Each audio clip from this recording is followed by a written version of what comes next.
Então eles porão a confiança em Deus, não esquecerão os seus feitos, obedecerão aos seus mandamentos. Eles não serão como seus antepassados, obstinados e rebeldes, povo de coração desleal para com Deus, gente de espírito infiel. Esse é o melhor cenário para os nossos filhos. Mas não é bem aquilo que vemos hoje em 2023. A nossa realidade é preocupante. Nós vemos ameaças e transtornos para as novas gerações que são preocupantes. A geração Z, aqueles que nasceram a partir do ano 2000 até 2010, a geração chamada geração Alfa, nascidos a partir de 2010 até os dias atuais. São gerações atingidas por três coisas principais. A primeira delas é a era da tecnologia, da internet, da inteligência artificial e da vida online. Em segundo lugar, gerações que vivem a desconstrução de várias coisas tradicionais, mas principalmente a desconstrução da família tradicional. Em terceiro lugar, gerações que vêm e recebem crises globais batendo a sua porta, invadindo sua vida, seja pela internet, seja pela televisão, seja na vida real. Guerras, pandemia, violência. O que nós vemos nessas gerações? Uma geração mais do que nunca antes de desigrejados. Pessoas, jovens, adolescentes que não querem a igreja e, mais grave ainda, vários deles, como nunca antes aconteceu, principalmente num país cristão, se declarando agnósticos ou até mesmo ateus, ou seja, estão dizendo assim: pai, mãe, não vejo razões para acreditar em Deus. Gerações em que a agressividade e a violência na escola são preocupantes. Dentro das escolas, a violência interna entre alunos e professores, violência invadindo a escola de fora para dentro. Gerações como nunca antes com indisciplina para com professores, indisciplina para com os pais, não querem ouvir, não querem atender, acatar. Em alguns casos, há uma total falta de vínculo. Desde pequenos nem sequer querem mais ter vínculo com seus próprios pais.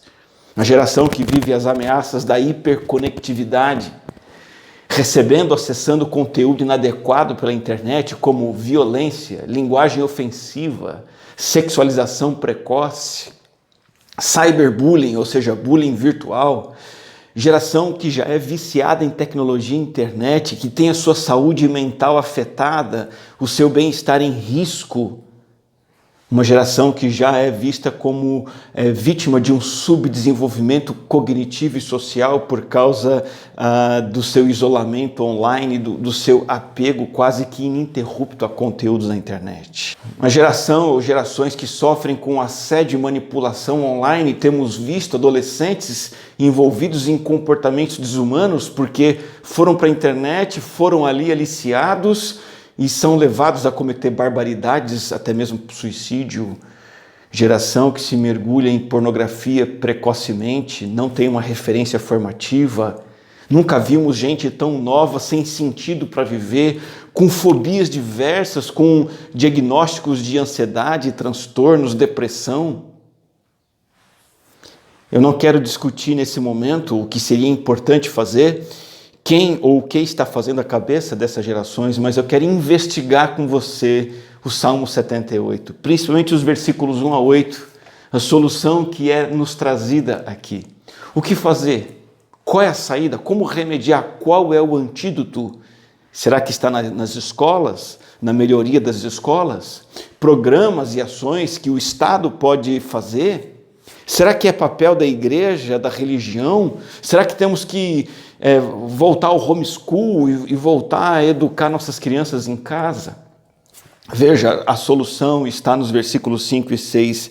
Deus decretou estatutos para Jacó, e em Israel estabeleceu a lei, e ordenou aos nossos antepassados que ensinassem a seus filhos, de modo que a geração seguinte a conhecesse a lei, e também os filhos que ainda nasceriam, e eles, por sua vez, contassem aos seus próprios filhos. A solução apresentada no Salmo 78 por Deus, para você e para mim, principalmente nós que somos pais, é o caminho do discipulado. É através da prática do discipulado bíblico que a fé é transmitida intergeracionalmente. Eu quero olhar para o discipulado em 3 aspectos com você aqui. O primeiro é o chamado ao discipulado. Nesses versículos, o Salmo 78:1 começa dizendo: povo meu, escute o meu ensino. E aí ele repete: incline os ouvidos para o que eu tenho a dizer. Em outras palavras, preste atenção, dá ouvidos, o assunto que eu tenho aqui é crucial. O versículo 1 de propósito repete a mesma ideia com frases diferentes. Esse é um recurso hebraico, né? Uma poesia hebraica tem esse tipo de recurso. Qual que é o sentido aqui? Dá muita atenção para isso. O chamado para você transmitir a fé para a próxima geração, para os seus filhos, e fazer isso como pai, como mãe, na sua casa, na sua vida, no seu cotidiano. Isso é extremamente importante, e aqui está embutido uma advertência contra a falha em cumprir essa tarefa. Você precisa conhecer um pouquinho da história de Israel, então, aqui, brevemente. Olha, os filhos e netos da comunidade que Deus tirou do Egito e colocou na terra de Canaã por milagre, por amor, por fidelidade. As gerações seguintes, a primeira geração após a eles, abandonou o Senhor que os tinha tirado do Egito. Em uma única geração se esqueceram de Deus e se entregaram para comportamentos, crenças e práticas altamente destrutivos. Aquela geração viu todos os feitos grandiosos de Deus em favor de Israel, mas falhou em discipular a geração seguinte. Juízes capítulo 2, versículo 10 diz: outra geração após a deles se levantou, que não conhecia o Senhor, nem tampouco as obras que fizera Israel. Ou seja, houve uma falha no discipulado. Que nós prestemos atenção para transmitir fielmente Deus e sua palavra e os atos maravilhosos de Deus para a geração seguinte. Aí está a maior tarefa, aí está o que você e eu devemos fazer com os nossos filhos, devemos fazer pelos nossos filhos. O segundo ponto do discipulado de filhos nesse texto é a resolução do discipulado.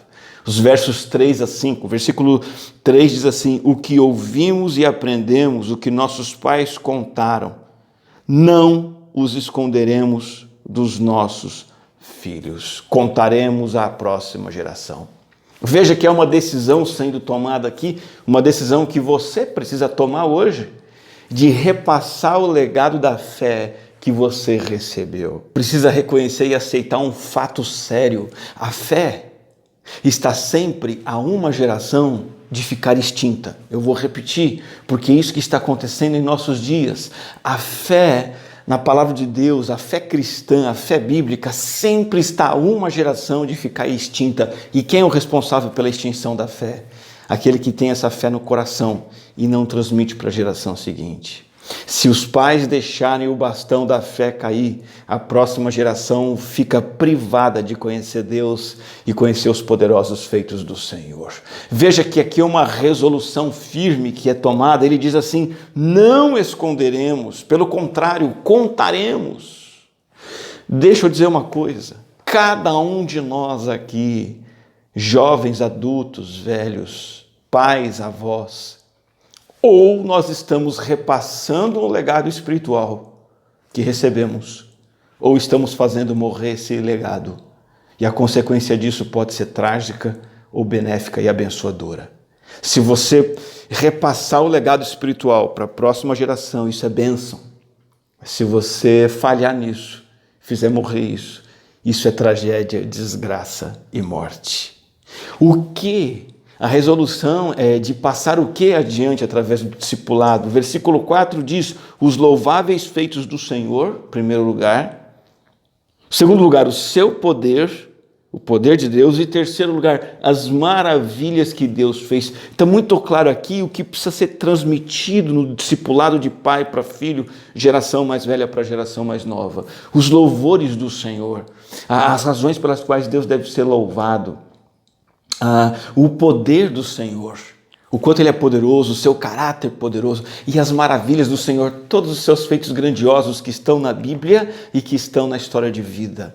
As histórias bíblicas apontam para isso, para a grandeza e majestade do Senhor, os atos de provisão do Senhor, os livramentos do Senhor, respostas de oração do Senhor, inclusive não só as que estão na Bíblia, mas as que estão na história pessoal, na história familiar, elas precisam ser passadas para a geração seguinte.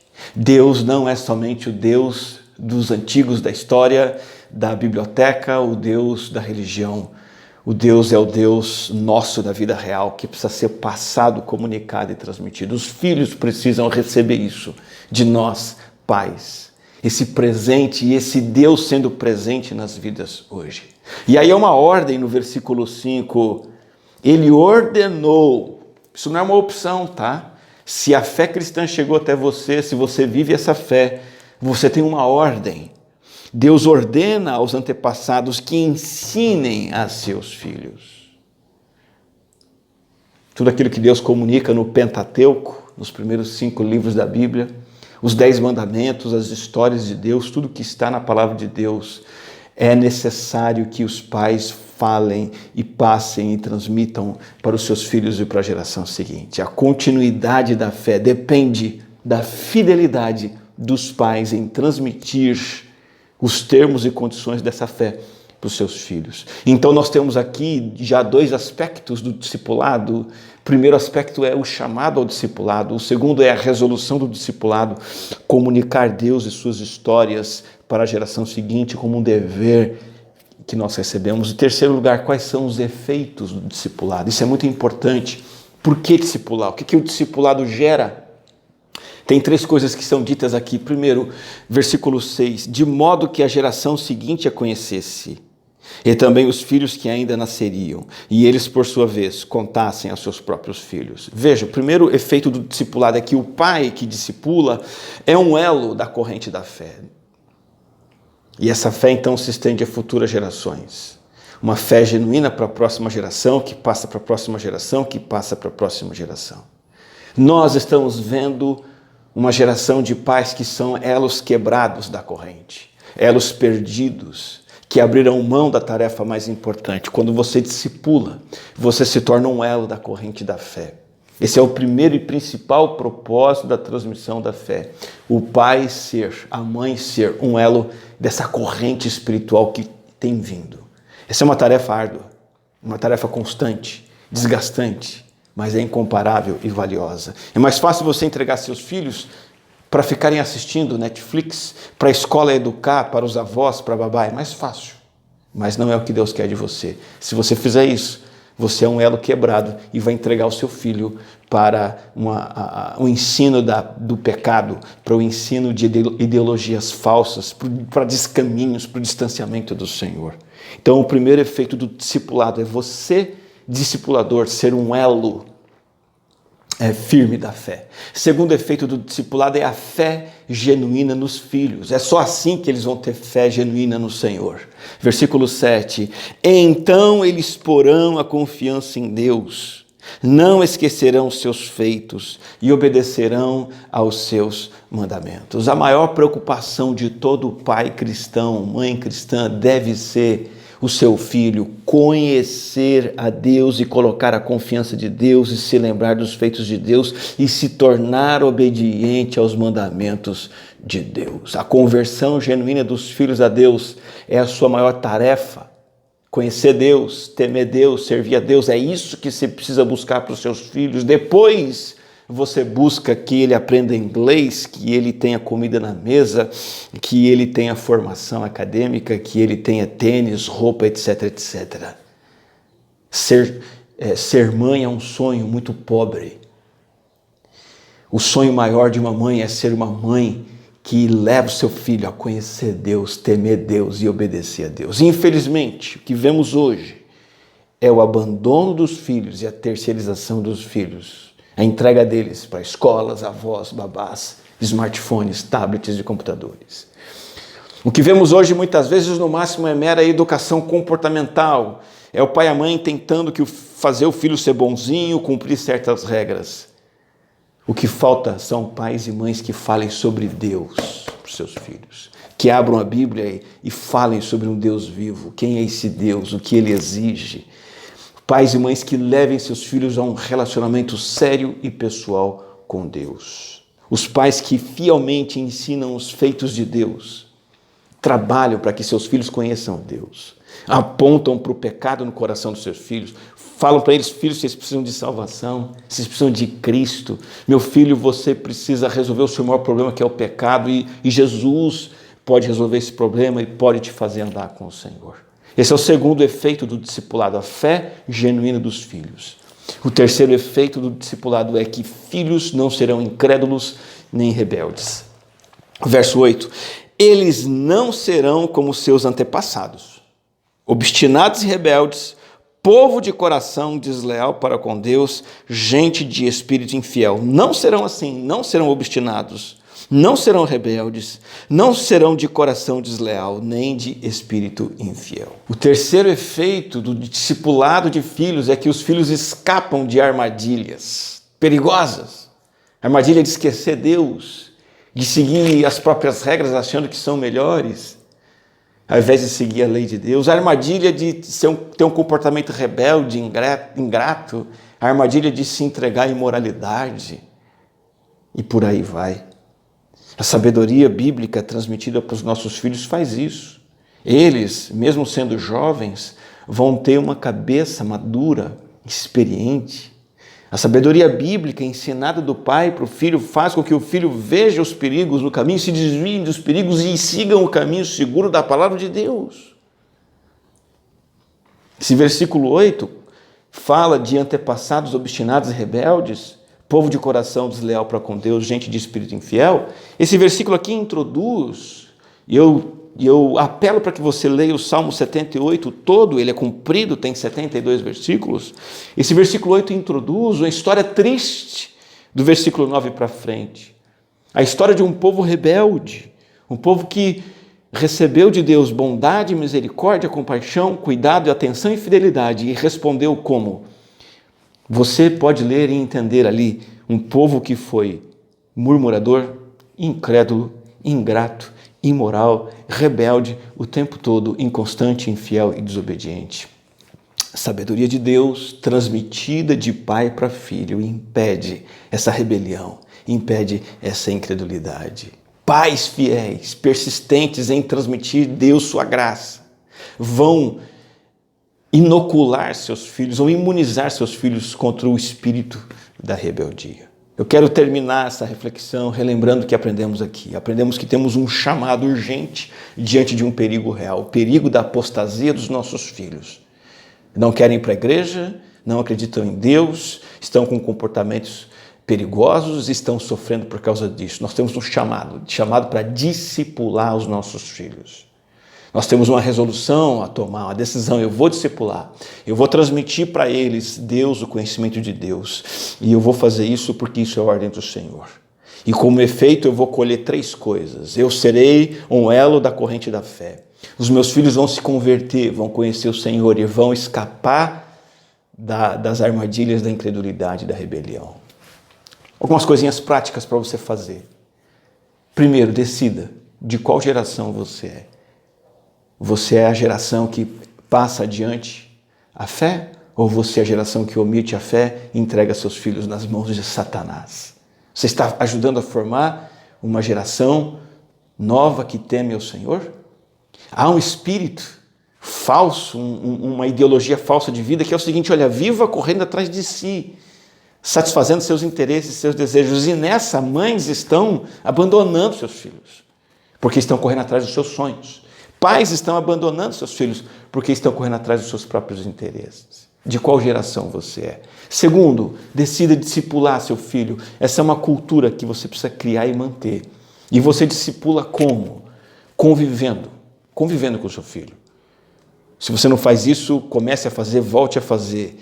Marque horários no seu dia a dia, na sua semana, para conviver, sentar com eles, dialogar com eles. E conviver não em torno de futilidades como redes sociais, séries de TV, coisas improdutivas, inúteis e banais. Conviva em torno da palavra de Deus. Então, conviva, em segundo lugar, ensinando a palavra, transmitindo a palavra.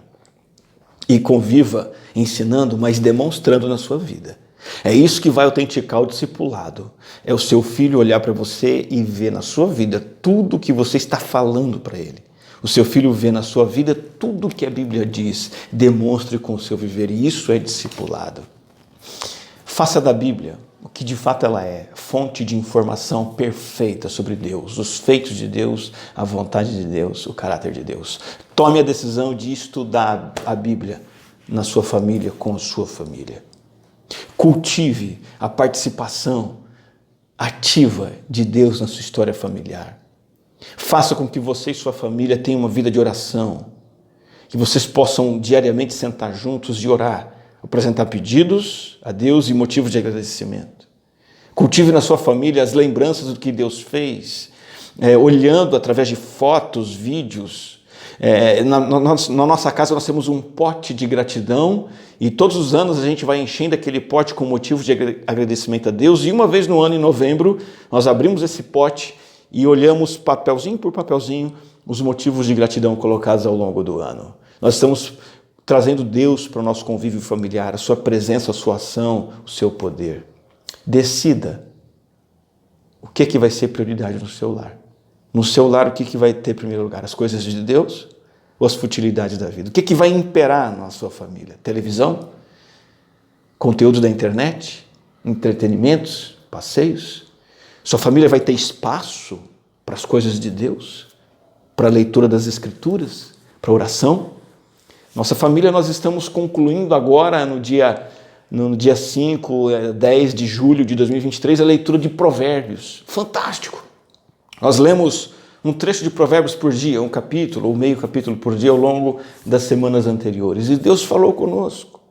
Isso tem que ser prioridade na minha família e na sua também. E o trabalho infantil, o trabalho com jovens, o trabalho com adolescentes na igreja precisa ser prioridade. Ele tem um papel de apoio indispensável. O trabalho com crianças, adolescentes, jovens não é depósito dessa geração infantil, é trabalho de ensino bíblico e precisa ser levado a sério. E nossos filhos precisam participar disso, precisam ser levados a isso. Deixa eu terminar dizendo o seguinte: se você não fizer a cabeça dos seus filhos, outros vão fazer e você não vai gostar nem um pouco do resultado. Tome cuidado. A fé da próxima geração está em jogo. Que nós possamos cumprir esse papel que o Senhor nos dá, de discipular os nossos filhos, sermos elos firmes da corrente da fé, cumprindo esse dever, convivendo, ensinando e demonstrando a palavra de Deus para os nossos filhos. Eu queria convidar você a escrever o seu comentário, o que você achou dessa palavra, que você também deixe o seu like nesse vídeo, se inscreva no nosso canal e compartilha com quem você conhece, para que mais pessoas tenham acesso a esse aprendizado, esse ensino da palavra do Senhor. Que Deus abençoe a sua vida.